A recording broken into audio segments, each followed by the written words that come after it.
So, what are you making of this? This is, you know, it's putting pressure on the Bank of Japan, certainly to get a bit hawkish, but, you know, verbal interventions are all we've had, and it's singularly failed.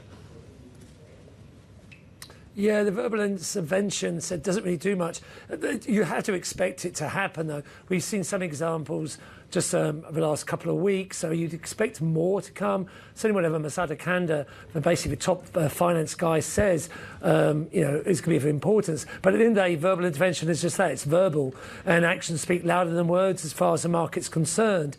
And until there is intervention, the pressure remains on the yen to weaken because of the divergence in monetary policy between the Bank of Japan and its counterparts. Certainly, if you look at dollar yen, I mean, the worry there is that the market is pricing in one rate hike this year. The Fed is saying there's two. So if the market starts to align itself more with the Fed, and remember, you've got core PCE data coming out next week. That's supposed to be 4.7%, which is very sticky. And then you've got employment for week after, initial estimates for like 200,000 now.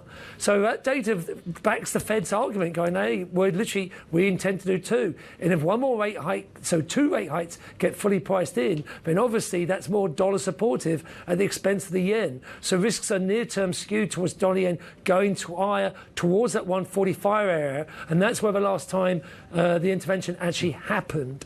On a trade-weighted basis, though, the yen's even weaker now than it was when that intervention did happen. So any time right now, in theory, you could say the Ministry of Finance could intervene.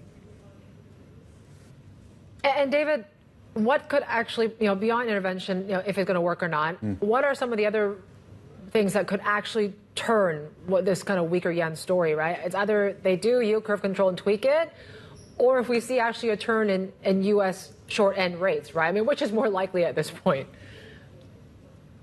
Yeah, we said if the U.S. rates came off, that would certainly help the yen. But I said that the risks really are US rates going higher, if you're honest, because I said the market's only pricing in one. And I said that data coming out, the PCE, core PCE data and payroll data, at the moment, if the estimates or forecasts match actually the reality, then the data will back up the Fed. So the Fed could go, look, we are going two hikes this year. So that push yields up on that end. So therefore, it's on the BOJ side. And at the moment, it's going, look, we're quite happy with where we are. I think the key piece of data really to look forward to in a couple of weeks is the labour data, the wage data in Japan.